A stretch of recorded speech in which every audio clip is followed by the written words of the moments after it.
Assalamualaikum dear viewers, welcome back Career in Pakistan. This is your mentor Miss Nurul हुदा. आज की इस video में हम फर्स्ट ईयर क्लास की केमिस्ट्री का चैप्टर नंबर 10 करने जा रहे हैं विच इज़ अबाउट इलेक्ट्रोकेमिस्ट्री. ये चैप्टर भी यूसेट के हवाले से इम्पॉर्टेंट है बट इसमें बहुत ही कम चीज़ें ऐसी हैं जो कि इम्पॉर्टेंट हैं. बाकी ये चैप्टर आप लोगों को करने की ज़रूरत नहीं है. तो जो भी इम्पॉर्टेंट चीज़ें हैं वो सारी हम इस चैप्टर में कवर करने जा रहे हैं. बाकी रिमेनिंग आपको इस चैप्टर में और कुछ भी एक्स्ट्रा करने की ज़रूरत नहीं है. तो सबसे पहला हमारे पास आ जाता है इलेक्ट्रोलाइटिक कंडक्शन. इलेक्ट्रोलाइटिक कंडक्शन क्या होती है?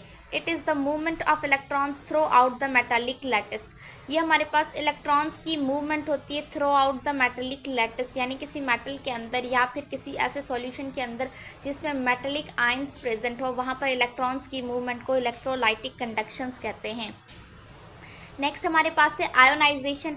ये छोटी छोटी सी डेफिनेशंस आप लोगों ने अपनी फर्स्ट ईयर में पढ़ी होंगी, सेकंड ईयर में पढ़ी होंगी और आप लोगों को याद होंगी. अगर नहीं याद तो आप जस्ट यहाँ से एक दफ़ा सिर्फ देख लेंगे तब भी आपको याद आ जाएंगी क्योंकि ये सारी चीज़ें आपकी पढ़ी हुई हैं. तो आयोनाइजेशन क्या होता है? It is the process in which ionic compound when dissolved in water are use split up into charge particle called ions. Basically ये क्या होता है, जब कोई आयोनिक कंपाउंड वाटर के अंदर डिसॉल्व करते हैं तो वो आयोनिक कंपाउंड अपने चार्ज पार्टिकल्स में स्प्लिट अप हो जाता है और उन चार्ज पार्टिकल्स को हम क्या कहते हैं? आयंस. इसकी बेस्ट एग्जांपल है हमारे पास सोडियम क्लोराइड का सॉल्यूशन वाटर के अंदर, क्योंकि सोडियम क्लोराइड हमारे पास क्या है? एक आयोनिक कंपाउंड है और जब हम वो वाटर में डिसॉल्व करते हैं तो क्या होता है? सोडियम क्लोराइड जो है वो स्प्लिट अप हो जाता है पॉजिटिव सोडियम आयंस और नेगेटिव क्लोरीन आयंस. तो इस प्रोसेस को आयोनाइजेशन कहते हैं. Next is electrolytic cell. It is a device in which electric current is used to drive a non-spontaneous reaction. During this non-spontaneous reaction, the substance are deposited at respective electrodes and electrolyte is decomposed. अच्छा, electrolytic cell क्या होता है? एक ऐसी device है जिसमें electric current use किया जाता है to drive a non spontaneous reaction. अब नॉन स्पॉन्टेनियस रिएक्शन क्या है? नॉन स्पॉन्टेनियस रिएक्शन वो है जिसको अकर होने के लिए, जिसको परफॉर्म होने के लिए, जिस रिएक्शन के लिए हमें कोई external source of energy require हो, यानी एक्सटर्नल एनर्जी अगर हम दें तभी वो रिएक्शन परफॉर्म हो, उस एक्सटर्नल एनर्जी के बगैर वो रिएक्शन परफॉर्म ना हो. और स्पॉन्टेनियस रिएक्शंस वो रिएक्शंस होते हैं जो खुद से परफॉर्म हो जाते हैं, हमें कोई एनर्जी देने की ज़रूरत नहीं पड़ती. लेट्स सपोज आप एक गिलास वाटर के अंदर 1 चम्मच साल्ट डाल के रख देते हैं, शाम तक वो खुद ही डिसॉल्व हो जाएगा, आपको कोई एक्स्ट्रा एनर्जी देने की ज़रूरत नहीं है. पर कुछ रिएक्शंस ऐसे होते हैं जिनको आप एनर्जी देंगे तभी वो परफॉर्म होंगे. तो उन रिएक्शंस को नॉन स्पॉन्टेनियस रिएक्शन कहा जाता है जिनमें एनर्जी देनी पड़े, और जो बगैर एनर्जी दिए परफॉर्म हो जाएं वो स्पॉन्टेनियस रिएक्शंस होते हैं. ठीक है, during this non spontaneous reaction. अब इस नॉन स्पॉन्टेनियस रिएक्शन के दौरान क्या होता है कि जो सब्सटेंस हैं वो डिपॉजिट हो जाते हैं एट रिस्पेक्टिव इलेक्ट्रोड्स, अपनी अपनी इलेक्ट्रोड्स पर, और जो इलेक्ट्रोलाइट होते हैं वो डीकम्पोज हो जाते हैं. अब जैसा कि हमारे पास अगर हम सोडियम क्लोराइड का जो वाटर में सॉल्यूशन है उसमें हम पॉजिटिव और नेगेटिव इलेक्ट्रोड्स लगा दें और हम एक्सटर्नल सोर्स ऑफ एनर्जी दें जैसा कि इलेक्ट्रिक करंट हो गया, तो क्या होगा कि हमारे पास जो पॉजिटिव आयंस हैं वो नेगेटिव इलेक्ट्रोड के ऊपर जमा होना शुरू हो जाएंगे और जो नेगेटिव आयंस हैं वो पॉजिटिव इलेक्ट्रोड के ऊपर जमा होना शुरू हो जाएंगे. तो ये हमारे पास था इलेक्ट्रोलाइटिक सेल. ठीक है, अब हमारे पास एग्जांपल्स हैं इलेक्ट्रोलाइटिक सेल्स की, तो अपने एग्जांपल्स में जस्ट ये नेम्स याद रखने, इन पूरे सेल्स को नहीं पढ़ना. Downs cell and Nelson cell, just इनकी अपने नेम्स याद रखने हैं कि ये दोनों इलेक्ट्रोलाइटिक सेल की एग्जांपल हैं. ठीक है, अच्छा ये हम सबको पता है लेकिन फिर भी मैं आप लोगों के कॉन्सेप्ट को रिवाइज करवाने के लिए यहाँ पर मेंशन किया है. नेगेटिव इलेक्ट्रोड को कैथोड कहते हैं और पॉजिटिव इलेक्ट्रोड को एनोड कहते हैं. अच्छा, during electrolytic conduction oxidation takes place in anode and reduction takes place in cathode. ठीक है, इलेक्ट्रोलाइटिक कंडक्शन के दौरान ऑक्सीडेशन कहाँ हो रही होती है? एनोड के ऊपर, और रिडक्शन कहाँ होती है?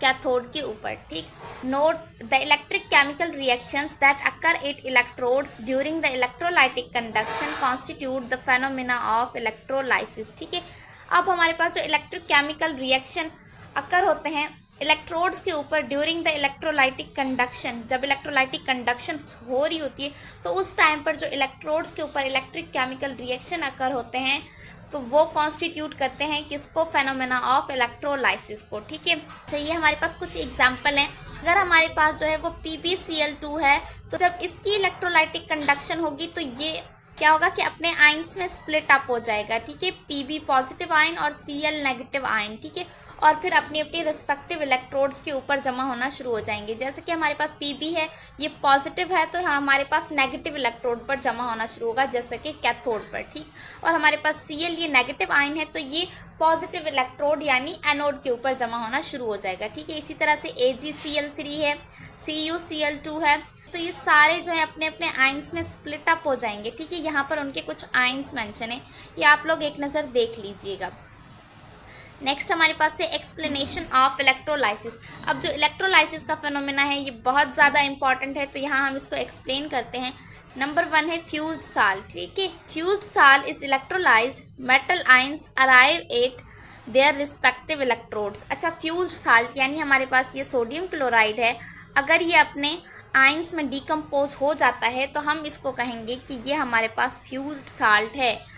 ठीक है, क्योंकि ये इलेक्ट्रोलाइज्ड हो जाएगा, ये फिर हमारे पास जो है वो सोडियम प्लस आयन और उसके अलावा क्लोरीन नेगेटिव आयंस में कन्वर्ट हो जाएगा, और ये जो मेटल आयंस हैं ये अपनी अपनी इलेक्ट्रोड्स पर पहुंच जाएंगे। ठीक है, अच्छा यहाँ पर मैंने मेटल आयंस मेंशन किया है। सोडियम हमारे पास मेटल आयन है, जबकि क्लोरीन मेटल आयन नहीं है, बट क्लोरीन भी अपनी रिस्पेक्टिव इलेक्ट्रोड के ऊपर जमा होना शुरू हो जाएगा। ठीक है, नेक्स्ट है ऑक्सीडेशन। तो ऑक्सीडेशन जैसा कि क्या होगी, oxidation happens at anode and reduction at cathode. ये हम पहले भी पढ़कर आए हैं कि ऑक्सीडेशन एनोड पर होगी और रिडक्शन कैथोड पर होगी।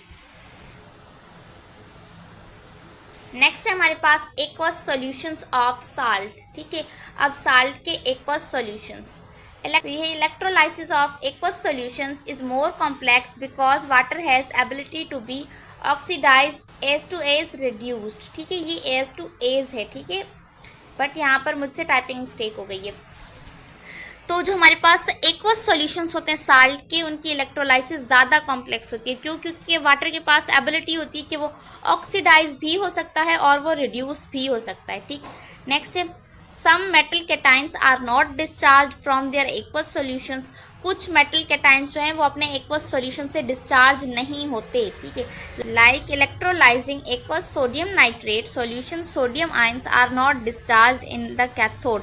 अच्छा, अब अगर हम जो है वो aqueous solution of sodium nitrate की इलेक्ट्रोलाइसिस करवाएं तो इसकी इलेक्ट्रोलाइजिंग के दौरान जो हमारे पास सोडियम आयंस हैं वो कैथोड के ऊपर डिस्चार्ज नहीं होंगे। ये माइनर सा कॉन्सेप्ट आपने याद रखना है। नेक्स्ट है electrolytic process of industrial importance. Industrial importance के लिए इलेक्ट्रोलाइटिक प्रोसेस। ठीक है, तो ये कुछ एग्जांपल्स हैं, ये आप स्क्रीनशॉट ले लें, खुद से भी रीड आउट कर लीजिएगा और मैं भी आप लोगों को यहाँ पर करवा देती हूँ। तो सबसे पहला है extraction of sodium by the electrolytes of tube sodium chloride carried out in Downs cell. अच्छा, यहाँ पर आप देख लें कि यहाँ पर एक्सट्रैक्शन जो है सोडियम की by electrolysis of sodium chloride. ये इलेक्ट्रोलाइट्स नहीं है, इलेक्ट्रोलाइसिस ऑफ सोडियम क्लोराइड, और ये कौन से सेल में होती है, डांस सेल। ये आपने जस्ट देख लेने, बहुत कम चांसेस होते हैं कि यहाँ से कोई क्वेश्चन आए, बट आपने बीइंग अ सेफ साइड रहना है तो आप अपनी तरफ से प्रिपेयर करके जाएं। नेक्स्ट है caustic soda is obtain by the electrolysis of sodium chloride using titanium anode and mercury और steel cathode. This electrolysis is carried out in Nelson cell and Castner Kellner cell. अब आपने ये याद रखना है कि सोडियम क्लोराइड से sodium की एक्सट्रैक्शन कौन से सेल में होती है, डांस सेल में। ठीक है, कास्टिक सोडा जो है उसे हम कहाँ ऑब्टेन करते हैं, bye the electrolysis of sodium chloride, और ये कौन से सेल में अकर होती है, नेल्सन सेल या कास्टनर कैलेनर सेल। ठीक है, नेक्स्ट है हमारे पास magnesium and calcium metals are extracted by. अच्छा, यहाँ पर ये है extracted by electrolysis of chlorides. Next है aluminium is extracted by electrolysing fused bauxite Al2O3.2H2O in the presence of fused cryolite called Hall Heroult process. तो आपने जस्ट ये names याद रखने हैं। ठीक है, नेक्स्ट है वोल्टेइक और गैल्वेनिक सेल। ये एक ही सेल है, इसके दो नेम्स हैं, वोल्टेइक सेल और गैल्वेनिक सेल। आपने ये दोनों नेम्स याद रखने हैं। सबसे पहली बात ये होता है consist of two half cells electrically connected by salt bridge. अच्छा, ये क्वेश्चन यूसेट के पास पेपर्स में पूछा जा चुका है कि वो कौन सा सेल होता है जो कि 2 हाफ सेल्स का बना हुआ होता है। तो वो हमारे पास वोल्टेइक या फिर गैल्वेनिक सेल होता है, और ये कनेक्टेड किस चीज़ से होता है? साल्ट ब्रिज से कनेक्टेड होता है। जो साल्ट ब्रिज है वो प्रिवेंट करता है any net charge accumulation. Next है, if this diffusional exchange of ion does not occur, the net charge accumulating in the beaker would immediately stop the flow of electron through the external circuit and the oxidation reduction reaction would stop। ठीक है, इसमें क्या होता है कि जो salt bridge है वो नेट चार्ज की accumulation को रोकता है। अगर तो ये डिफ्यूजनल एक्सचेंज आयंस का ना हो, अगर वो उसकी एक्यूमुलेशन को ना रोके, तो जो नेट चार्ज एक्यूमुलेशन है बीकर के अंदर वो इमीडिएटली क्या कर देगा? तो वो हमारे पास फ्लो ऑफ इलेक्ट्रॉन को स्टॉप कर देगा थ्रू द एक्सटर्नल सर्किट। और उस टाइम पर फिर क्या होगा? जब इलेक्ट्रॉन्स फ्लो नहीं करेंगे तो ऑक्सीडेशन रिडक्शन रिएक्शन स्टॉप हो जाएगा। ठीक, नेक्स्ट है, voltaic cell is a reversible cell. आप लोग वोल्टेइक सेल को रिवर्सिबल सेल कह सकते हैं। ठीक है, if the external circuit in a voltage cell is replaced by a source of electricity, the electrode reaction can be reversed. ठीक, अगर एक्सटर्नल सर्किट के अंदर वोल्टेज सेल जो है वो रिप्लेस कर दिया जाए बाय सोर्स ऑफ इलेक्ट्रिसिटी, तो इलेक्ट्रोड रिएक्शन है वो रिवर्स हो जाएगा। ठीक, नेक्स्ट है, electrolytic cell in which energy from an external source drives a non spontaneous reaction. ये पॉइंट आपने याद रखना है। अच्छा, ये चीज़ आपने जहन में रखनी है कि आपने वोल्टेइक या गैल्वेनिक सेल के ये तमाम पॉइंट्स जो मैंने लिखे हैं, कोई गिने चुने 5 पॉइंट्स हैं, ये 5 पॉइंट्स आपने एज इट इज़ जहन में रखने हैं, क्योंकि यहाँ से क्वेश्चंस आते हैं और क्वेश्चंस आने के चांसेस भी होते हैं। और वैसे भी ये आपकी बुक में बहुत ज़्यादा लेंदी लिखा हुआ है, अगर आप वहाँ पढ़ने जाएंगे तो आप कंफ्यूज होंगे, क्योंकि बुक में काफ़ी एक्स्ट्रा चीज़ें भी ऐड की हुई होती हैं, एक्स्ट्रा एग्जांपल्स भी ऐड की हुई होती हैं, इस वजह से आप लोग कंफ्यूज होते हैं। तो अगर आप लोग वहाँ से पढ़ना चाह रहे हैं तो ठीक, अदरवाइज़ आपको ये जो पॉइंट्स मैं बता रही हूँ ये आपने एज इट इज़ जहन में रखने हैं। नेक्स्ट है हमारे पास इलेक्ट्रोड पोटेंशियल।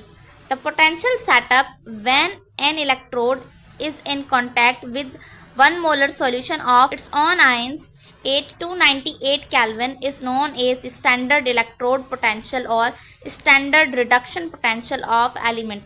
अच्छा, अब हमारे पास इलेक्ट्रोड पोटेंशियल क्या होता है? ये हमारे पास क्या होता है? कोई ऐसी इलेक्ट्रोड जो डिप हो अपने ही आयंस के सॉल्यूशन में। ठीक है, अपने ही आयन के 1 मोलर सॉल्यूशन में 8298 केल्विन, तो उसे स्टैंडर्ड इलेक्ट्रोड पोटेंशियल कहते हैं। अच्छा, यहाँ पर मैं आपको एग्जांपल से समझाती हूँ। लेट्स सपोज हम एक इलेक्ट्रोड ले रहे हैं, वो हम ले रहे हैं किसकी? सोडियम की। लेट्स सपोज हम सोडियम की एनोड ले रहे हैं, यानी कि पॉजिटिव इलेक्ट्रोड जो है वो हम किसकी ले रहे हैं? सोडियम की। तो ये हमारे पास क्या कहलाएगी? एनोड। ठीक है, और जब हम इस इलेक्ट्रोड को डिप करें किसी ऐसे सॉल्यूशन में जिसमें सोडियम क्लोराइड मौजूद हो, लेट्स सपोज हमारे पास ये कंटेनर है जिसमें हम वाटर और सोडियम क्लोराइड का सॉल्यूशन ले रहे हैं। अब इस कंटेनर के अंदर जो सॉल्यूशन है इसमें सोडियम के खुद के आयंस भी प्रेजेंट हैं। ठीक है, और हमारे पास एक इलेक्ट्रोड क्या है? वो सोडियम की ही है। ठीक है, अब हमारे पास वो जो इलेक्ट्रोड है वो किसी ऐसे सॉल्यूशन में डिप है कि जिसमें वो अपने ही आयंस के साथ कांटेक्ट में है, उसके अपने ही आयंस 1 मोलर सॉल्यूशन में प्रेजेंट हैं, और कितने टेम्परेचर पर? 298 केल्विन टेम्परेचर पर। तो उसे हम स्टैंडर्ड इलेक्ट्रोड पोटेंशियल कहते हैं। अच्छा, यहाँ पर 298 केल्विन के हवाले से एक इम्पॉर्टेंट बात मैं आप लोगों को बताती चलूँ कि हम लोगों ने हमेशा पढ़ा है कि हमारे पास जो स्टैंडर्ड टेम्परेचर है वो 273 केल्विन होता है। ठीक है, बट हम जो है यहाँ पर 298 केल्विन क्यों ले रहे हैं? मेजर रीज़न ये है कि जो 273 केल्विन हम ले रहे होते हैं वो 0 सेंटीडिग्री से भी कम होता है। ठीक है, बट इस टेम्परेचर को लैब के लेवल पर या फिर रियल लाइफ में रूम टेम्परेचर के ऊपर मेंटेन करना पॉसिबल नहीं होता। हम मिनिमम टेम्परेचर जो है वो 15 सेंटीडिग्री तक मेंटेन रख सकते हैं। 15 सेंटीडिग्री से कम टेम्परेचर लैब में मेंटेन रखना या जहाँ पर एक्सपेरिमेंट्स परफॉर्म हो रहे होते हैं वहाँ पर 15 डिग्री से कम टेम्परेचर रखना पॉसिबल नहीं होता। तब हम क्या करते हैं कि स्टैंडर्ड टेम्परेचर में 15 सेंटीडिग्री ऐड कर देते हैं, तो हमारे पास रिजल्ट आता है 298 केल्विन। और जब आप लोग आगे के लेवल पर जाओगे तो वहाँ पर अगर आप लोगों को जो है वो स्टैंडर्ड टेम्परेचर पर कोई कैलकुलेशन करने को दी जाती है तो वहाँ पर आप लोग 273 स्टैंडर्ड टेम्परेचर नहीं लोगे, आप 298 केल्विन ही स्टैंडर्ड टेम्परेचर लोगे। ठीक, नेक्स्ट है हमारे पास standard electrode potential of hydrogen has arbitrarily chosen as 0। वैसे जो स्टैंडर्ड इलेक्ट्रोड पोटेंशियल है हाइड्रोजन की, उसे रैंडमली 0 ही चूज किया जाता है। It is explain in term of equilibrium. When equilibrium is eventually attained, the two opposing process continue at the same rate and there is no further change in potential difference. आप लोगों ने equilibrium तो पढ़ा होगा, अगर आप लोगों ने नहीं पढ़ा तो इक्विलिब्रियम का जो चैप्टर है वो बहुत इंपॉर्टेंट है, उसकी लिंक मैं आपको डिस्क्रिप्शन बॉक्स में दे दूंगी, मैं वो वीडियो अपलोड कर चुकी हूँ। ठीक, इक्विलिब्रियम में आप लोगों ने ये ज़रूर पढ़ा होगा, इक्विलिब्रियम जब अटेन हो जाता है तो हमारे पास जो दो अपोजिट रिएक्शंस होते हैं वो सेम रेट के ऊपर परफॉर्म होना शुरू हो जाते हैं, उसमें कोई फर्दर डिफरेंस नहीं आता। ठीक है, नेक्स्ट है हमारे पास स्टैंडर्ड हाइड्रोजन इलेक्ट्रोड, इसे SHE से भी रिप्रेजेंट करते हैं। The standard hydrogen electrode is a reference electrode with a defined potential of 0.00 volt consisting of platinum electrode in contact with 1 mole of hydrogen ions and H2O gas at 1 atm used to measure the electrode potential of other half cell, commonly HCl is used। अच्छा, इसमें हमारे पास क्या होता है, basically ये हम ऊपर standard electrode potential पढ़कर आए हैं, ये वही स्टैंडर्ड इलेक्ट्रोड पोटेंशियल ही है, बट ये किसके लिए है, ये हाइड्रोजन के लिए है। ठीक है, इसमें हम क्या करते हैं कि 1 मोल जो आयंस लेते हैं किसके, वो हाइड्रोजन के या हाइड्रोजन गैस के ही लेते हैं 1 atm, और वहाँ पर जो हम पोटेंशियल डिफरेंस या वोल्टेज वो कितने मेंटेन रखते हैं, 0.00 वोल्ट। ठीक है, और इसकी इलेक्ट्रोड प्लाटिनम की होती है। इसमें क्या होता है कि हाइड्रोजन के आयंस ही कांटेक्ट में होते हैं अपने ही इलेक्ट्रोड के साथ। ठीक है, और कॉमनली HCl यूज़ किया जाता है। और ये हम क्यों करते हैं, ये प्रोसेस आपको याद होना चाहिए, ये हम इसीलिए करते हैं to measure the electrode potential of other half cell, दूसरे हाफ सेल की इलेक्ट्रोड पोटेंशियल को मेयर करने के लिए हम स्टैंडर्ड हाइड्रोजन इलेक्ट्रोड लेते हैं। ठीक, नेक्स्ट है हमारे पास measurement of electrode potential, electrode potential की measurement. If any movement of electrode potential concerned electrode is joined electrically with the standard hydrogen electrode and a galvanic cell is established। ठीक है, ये चीज़ आपने याद रखनी है। In any movement of electrode potential, electrode potential की किसी भी मूवमेंट जो कि कंसर्न हो किसके, इलेक्ट्रोड के साथ, तो वो ज्वाइन होता है किसके साथ, electrically with standard hydrogen electrode, और फिर कौन सा सेल इस्टेब्लिश होता है, गैल्वेनिक सेल इस्टेब्लिश होता है। Next, salt which containing concentrated solution of potassium chloride. ठीक है, इसमें कौन सा साल्ट यूज़ किया जाता है, वो जो कंटेन करता है concentrated solution of potassium chloride. Next है salt which is use to provide a highly conducting path between the two electrolytic solution.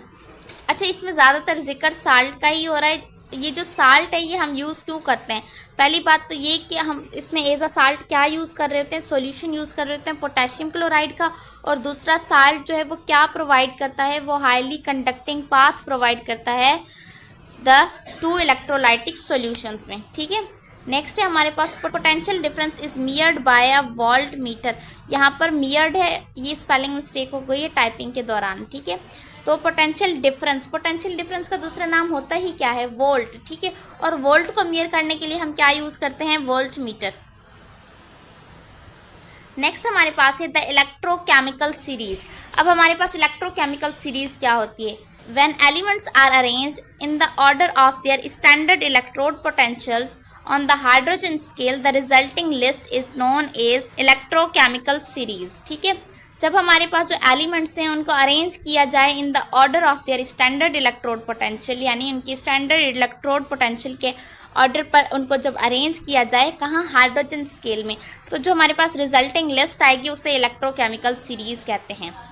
Magnitude of potential is not affected by the change in mode but the signs are reversed। अच्छा, इनका जो magnitude है potential का वो effect नहीं होगा by change in the mode change करने से, बस इनके साइंस जो हैं वो रिवर्स हो जाएंगे, यानी अगर पॉजिटिव है तो नेगेटिव हो जाएगा और अगर नेगेटिव है तो पॉजिटिव हो जाएगा। ठीक है, ये हमारे पास इलेक्ट्रोकेमिकल सीरीज़ है, आप लोगों की बुक्स में भी बनी हुई है।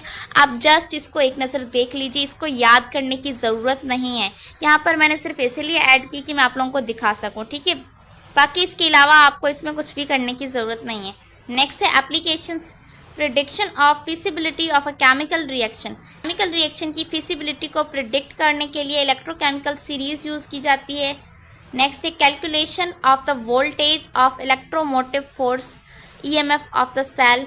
ठीक है, अब यहाँ पर जो है calculation of voltage of EMF of cell, किसी भी सेल की ईएमएफ के वोल्टेज को कैलकुलेट करने के लिए इलेक्ट्रोकेमिकल सीरीज़ का यूज़ किया जाता है। अच्छा, आपने इलेक्ट्रोकेमिकल सीरीज़ की एप्लीकेशंस लाजमी करके जानी है। नेक्स्ट है comparison of relative tendency of metal and non metal to get oxidised और रिड्यूस्ड। ठीक है, तो इन चीज़ों को आपने याद रखना है। अब जो नेक्स्ट टॉपिक है हमारे पास वो है relative chemical reactivity of metals. इसमें भी जस्ट ये 3 पॉइंट्स हैं जो आपने बिल्कुल अच्छे से याद रखने हैं। पहला है greater the value of standard reduction potential of a metal similar is its tendency to lose electron, यानी किसी मेटल की स्टैंडर्ड रिडक्शन पोटेंशियल की वैल्यू जितनी ज़्यादा होगी उतनी ज़्यादा टेंडेंसी होगी उसकी टू लॉस इलेक्ट्रॉन। ठीक, नेक्स्ट है example metal like sodium, lithium and potassium are highly reactive. Next है हमारे पास coinage metal copper, silver and AU are the less reactive because they have positive reduction potential. अच्छा, इसमें यही 3 point हैं कि जितनी ज़्यादा वैल्यू होगी standard reduction potential of metal की उतनी ही ज़्यादा टेंडेंसी होगी लॉस इलेक्ट्रॉन को लॉस करने की। ठीक है, यहाँ पर उन्होंने एक एग्जांपल दी है हमें कि हमारे पास जो सोडियम है, लिथियम है या पोटेशियम है ये हाईली रिएक्टिव हैं, लेकिन जो हमारे पास कॉइनेज मेटल्स होते हैं यानी जो कॉइन्स की फॉर्मेशन के लिए मेटल यूज़ होते हैं जैसे कि कॉपर हो गया हमारे पास या फिर सिल्वर वगैरह हो गया, तो ये जो मेटल्स होते हैं ये लेस रिएक्टिव होते हैं क्योंकि इनके पास पॉजिटिव रिडक्शन पोटेंशियल होता है। अगर आप लोगों में से किसी ने कॉम्प्लेक्सेस पढ़े हों तो जब ये मेटल्स हमारे पास कॉम्प्लेक्स बनाते हैं तो मोस्टली इनके ऊपर कौन सा चार्ज होता है, पॉजिटिव चार्ज होता है। ठीक है, और इनकी जो है वो रिडक्शन पोटेंशियल कौन सी होती है, पॉजिटिव, तो इसीलिए ये लेस रिएक्टिव होते हैं। नेक्स्ट है हमारे पास reaction of metals with dilute acid. Metal का reaction with dilute acid, greater the value of standard reduction potential of metal, lesser is its tendency to lose electron to form metal ions। अब ये बात है कि जितनी ज़्यादा value होगी standard electrode potential of metal की उतनी ही कम टेंडेंसी होगी to lose electron to form metal ions. ये कब होगा, ये होगा reaction of metals with dilute acid. जब मेटल रिएक्ट करेंगे डाइल्यूट एसिड के साथ तब जितनी ज़्यादा उनकी स्टैंडर्ड पोटेंशियल होगी मेटल की उतनी ही टेंडेंसी कम होती जाएगी इलेक्ट्रॉन्स को लॉस करने की। ये एसिड के कंडीशन में होगा। ठीक है, modern batteries and fuel cells. तो यहाँ पर जो मॉडर्न बैटरीज हैं उनमें एक एक 2-2 पॉइंट्स ही हैं जो मैंने लिखे हैं, आपने जस्ट वही याद करना है। सबसे पहले हमारे पास आ जाती है लीड अक्यूमुलेटर और लीड एसिड बैटरी। ठीक है, ये कॉमनली यूज़ कहाँ होती है, एज अ कार बैटरी। जो कार्स में हम लोग बैटरी यूज़ कर रहे होते हैं वो कौन सी होती है, लीड एसिड बैटरी या लीड अक्यूमुलेटर बैटरी। ठीक, नेक्स्ट है कैथोड लीड अक्यूमुलेटर PbO2। जो हमारे पास कैथोड लीड अक्यूमुलेटर होता है वो बेसिकली लीड का होता है। ठीक, नेक्स्ट है अच्छा, इसका जो एक सेल है वो हमें कितने वोल्ट प्रोवाइड करता है, 2 वोल्ट्स प्रोवाइड करता है और 12 वोल्ट के लिए 6 सेल्स को कनेक्ट किया जाता है इन अ सीरीज। आपने ये याद रखना है कि जो कार बैटरी का हमारे पास एक सेल होता है ना वो हमें कितने वोल्ट प्रोवाइड कर रहा होता है, वो हमें 2 वोल्ट प्रोवाइड कर रहा होता है। ठीक, नेक्स्ट है हमारे पास अल्कलाइन बैटरी जिसे नॉन रिचार्जेबल भी कहते हैं। ठीक है, ये जो अल्कलाइन बैटरीज होती हैं ये दोबारा चार्ज नहीं हो सकती। ठीक है, it is dry alkaline cell which uses zinc and manganese dioxide as reactant. Just ये चीज़ आपने याद रखनी है कि जो अल्कलाइन बैटरीज होंगी वो दोबारा रिचार्ज नहीं हो सकती और ये ड्राई अल्कलाइन सेल्स होते हैं, इनमें जिंक और मैग्नीज डाइऑक्साइड को यूज़ किया जाता है एज अ रिएक्टेंट और इसमें कोई भी चीज़ नहीं है। नेक्स्ट है हमारे पास silver oxide battery. Silver oxide battery जो है ये tiny and rather expensive batteries होती हैं। ये छोटी छोटी बैटरीज होती हैं और ये एक्सपेंसिव नहीं होती। ठीक है, और ये मोस्टली यूज़ कहाँ होती हैं, electronic watches, auto exposure cameras and electronic calculators में। अगर आप लोगों ने देखा हो कि आपकी वॉच के अंदर जो छोटे छोटे सेल्स लगते हैं, या फिर ऑटो एक्सपोजर कैमराज में, या फिर आप लोगों ने देखा होगा कि आप लोगों के जो कैलकुलेटर्स होते हैं उनके जो सेल्स होते हैं, तो छोटे छोटे सेल्स जो उनके अंदर लग रहे होते हैं बेसिकली वो हमारे पास सिल्वर ऑक्साइड बैटरीज होती हैं। ये छोटी भी होती हैं और कम एक्सपेंसिव भी होती हैं, और ये प्रोवाइड करती हैं अबाउट 1.5 वोल्टेज। ठीक है। नेक्स्ट हमारे पास है निकल कैडमियम सेल, और ये सेल हमारे पास रिचार्जेबल होता है। जो सेल हमारे पास रिचार्जेबल और नॉन रिचार्जेबल होते हैं, जिनके सामने मैंने लिखा हुआ है, वो आपने याद रखना है। ठीक है। निकल कैडमियम सेल जो हैं, इसकी एनोड कंपोज्ड होती है किसकी, कैडमियम की, विच undergoes oxidation in an alkaline electrolyte. ठीक, ये लाइट वेट होती हैं, और निकल कैडमियम बैटरी जो है हमें कितने वोल्टेज प्रोवाइड करता है, 1.4 वोल्टेज। नेक्स्ट है फ्यूल सेल्स, और ये रिचार्जेबल होते हैं। When gaseous fuels such as hydrogen and oxygen are allowed to undergo a reaction, electrical energy can be obtained. तो हमारे पास कौन सी एनर्जी ऑब्टेन्ड होगी, इलेक्ट्रिकल एनर्जी। और कब ऑब्टेन्ड होगी, जब जो गैसियस फ्यूल्स हैं जैसे कि हाइड्रोजन और ऑक्सीजन, इनको किसी रिएक्शन करने के लिए अलाउ किया जाएगा, तो उस टाइम पर हमें इलेक्ट्रिकल एनर्जी ही ऑब्टेन्ड होगी। जो हमारे पास फ्यूल सेल्स होते हैं मोस्टली ये यूज़ कहाँ होते हैं, ये स्पेस व्हीकल्स में यूज़ होते हैं। We can generate several kilowatts of power by connecting the large number of cells together. हम जो है वो several kilowatts of power generate कर सकते हैं by connecting large number of cells together. ज़्यादा नंबर ऑफ सेल्स को अगर हम एक साथ कनेक्ट करें तो हम कई किलोवाट पावर हासिल कर सकते हैं। नेक्स्ट है produce electricity and pure water during space flight, और ये जो सेल्स होते हैं ये स्पेस फ्लाइट के दौरान इलेक्ट्रिसिटी भी प्रोड्यूस करते हैं और वाटर भी प्रोड्यूस करते हैं। नेक्स्ट है हमारे पास fuel cells are very efficient. Fuel cells जो वो बहुत ज़्यादा एफिशिएंट होते हैं, और वो कन्वर्ट करते हैं about 75% fuel bond energy into electricity, यानी वो 75% फ्यूल बॉन्ड एनर्जी को इलेक्ट्रिसिटी में कन्वर्ट कर सकते हैं। तो ये था हमारे पास चैप्टर नंबर 10 इलेक्ट्रोकेमिस्ट्री, जो कि यूसेट के हवाले से इम्पॉर्टेंट है। तो इस चैप्टर के जितने भी इम्पॉर्टेंट पॉइंट्स थे A to Z वो सारे मैंने आपके साथ शेयर किए हैं। आपको इस चैप्टर में और कुछ भी एक्स्ट्रा पढ़ने की ज़रूरत नहीं है। ये अगर आप कर लें तो आप लोगों के लिए इनफ है। और अब मैं आप लोगों को बता दूं कि आप मेरी ये स्लाइड्स जो हैं, ये जो मेरे नोट्स, ये आप कहाँ से हासिल कर सकते हैं। मैं आपको लिंक डिस्क्रिप्शन बॉक्स में दे रही हूँ, आप वहाँ से डाउनलोड कर सकते हैं। मुझे उम्मीद है कि हमारी आज की वीडियो आप लोगों को पसंद आई होगी। अगर आप लोगों को ये वीडियो पसंद आई है तो इस वीडियो को लाइक कर दीजिएगा, और अगर आप हमारे चैनल पर नए हैं तो हमारे चैनल को सब्सक्राइब कर दीजिएगा। मिलते हैं आपसे नेक्स्ट वीडियो में, तब तक के लिए अल्लाह हाफिज़।